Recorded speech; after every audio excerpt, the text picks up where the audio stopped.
Law of conservation momentum ये है कि मोमेंटम एक आइसोलेटेड सिस्टम का कंजर्व रहता है, कम ज़्यादा नहीं होता है, सेम रहता है, कांस्टेंट रहता है। उसके बारे में बातें करते हैं, जो इंपॉर्टेंट बातें मैंने हाईलाइट की हुई हैं, पहले उनको पढ़ लेते हैं। Momentum of a system depend on the mass and the velocity. हमें पता है मोमेंटम मास और वेलोसिटी पर डिपेंड करता है।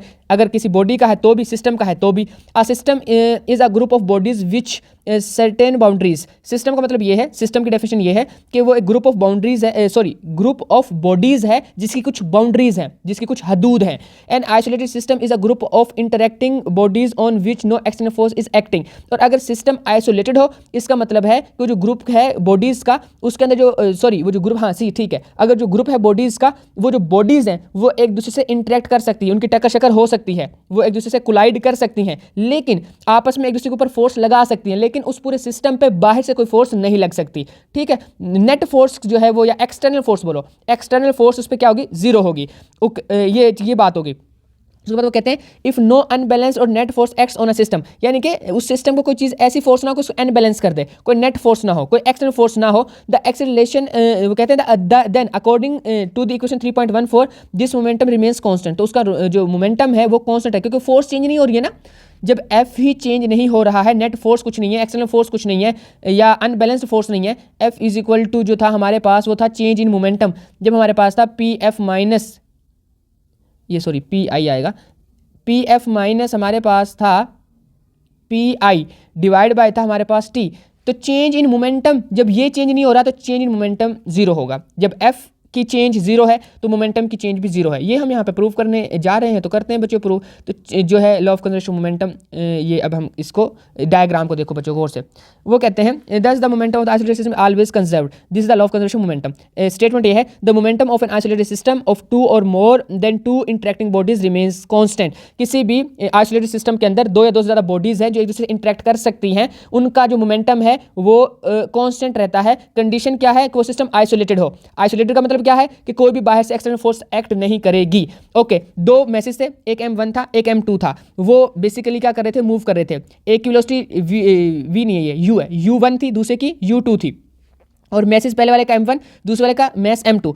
इसकी स्पीड ज़्यादा थी, ये तेज़ी से मूव कर रहा था M1, उसने जाके ना M2 को टक्कर मार दी, वो कोलाइड कर गए। कोलाइड किया उन्होंने, M1 और M2 ने कोलाइड होने के बाद जाहिर से पता टकराने के बाद उनकी स्पीड या वेलोसिटी, जो भी आप कह रहे हो, वेलोसिटी को हो, स्पीड को हो, क्योंकि मैंने पढ़ाया था दूसरे चैप्टर में कि हम आगे आगे स्पीड और वेलोसिटी को बहुत ज़्यादा कन्फ्यूज़ नहीं करेंगे, हम सेम मीनिंग में ले सकते हैं उसको, सही है। लेकिन वेलोसिटी बोलता हूँ मैं फिर भी। तो वेलोसिटी चेंज हो जाएंगी, तो ये भी किसी डिफरेंट वेलोसिटी से मूव करने लग गया, ये भी डिफरेंट वेलोसिटी से मूव करने लग गया, वेलोसिटी चेंज होगी।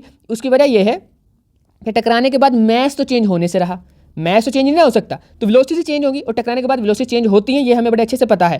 तो आगे बच्चों हमने इन चीज़ों को अब जो है ड्राइव करने की तरफ जाना है। तो कहते हैं कि ये मैंने बता दिया, कंसिडर कर लो कि बॉडी जो है दो स्फीयर हैं, दो बॉडीज़ हैं, उनका एक का मैस M1 है, एक 2 है। पहले वो मोशन कर रहे थे U1 और U2 से, उसके बाद वो जो है पहले वाले जो है ना डायग्राम, यानी कि जो इतनी डायग्राम थी वो क्या थी, M1 थी और M2 थी। इसकी वेलोसिटी क्या थी, वो बच्चों थी U1, और इसकी वेलोसिटी क्या थी, U2।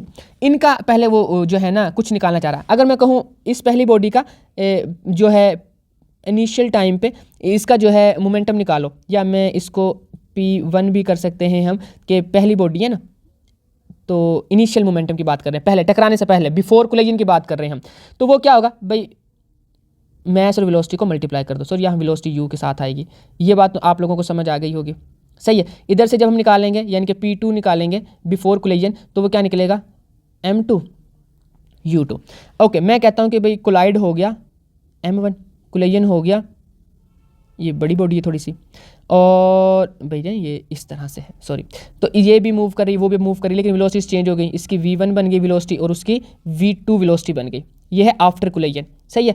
तो इसका मोमेंटम क्या होगा आफ्टर कोलिजन, इसको मैं कह देता हूँ जी आफ्टर कोलिजन, ये जो P1 है वो बना M1 V1, और जो हमारे पास P2 है आफ्टर कोलिजन वो क्या है, M2 V2। ये बातें आपको समझ आ गई होंगी। तो यही सारी बातें वो लिख रहा है, देखें कि इनिशियल मोमेंटम मैस M1 का M1 U1, initial momentum of mass M2 का M2 और U2, टोटल मोमेंटम जब दोनों को ऐड कर दो, इन दोनों को ऐड कर दो, जब टोटल मोमेंटम की बात करेंगे तो हमारे पास आ जाएगा कि M1 U1 यानी कि पहली बॉडी का, M2 V2 और V2 नहीं U2 दूसरी बॉडी का, दोनों का मोमेंटम इकट्ठा कर दिया, टोटल मोमेंटम ये है हमारे पास। ओके, और फिर उसके बाद कहते हैं after some time m1 hits m2 with some force according to Newton third law of motion m2 exert an equal and opposite reaction force m2 let their velocities become v1 and v2 और respectively after collision. हाँ, हमने कह दिया था कि उनकी velocities change हो गई हैं। तो फिर अब हमारे पास न्यूटन के थर्ड लॉ के अकॉर्डिंग अगर कोई चीज़ किसी दूसरी बॉडी को हिट करती है तो वो उसके ऑपोजिट और इक्वल डायरेक्शन में हिट करेगी, ये हम बात कर चुके हैं।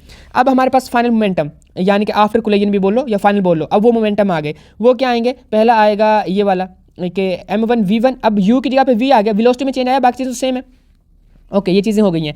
तो अब हमारे पास इसका जो टोटल मोमेंटम बनेगा वो क्या बनेगा? m1 v1 plus m2 v2, ये इसका आफ्टर कोलिजन हमारे पास टोटल मोमेंटम आ जाएगा।